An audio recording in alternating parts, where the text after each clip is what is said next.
வானம் வரும் மேகம் வரும் கூட உன்னோடு நானும் வந்தால் என்னடி அம்மா தென்மதுரை சேரும் வரை ஆண் துணையாக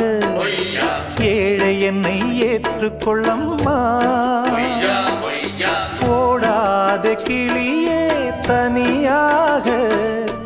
ஏதேனும் நடக்கும் தவறாக ஊர்கெட்டு கிடக்கு பொதுவாக ஒன்றாக நடப்போம் மெதுவாக காலடி நோக நாலடி போக பாதையிலே பூவிரிப்பேன் நானே புது ரூட்டுல தான் நல்ல ரோட்டுல தான் நின்றாடும் வெள்ளி நிலவு இந்த ராத்திரி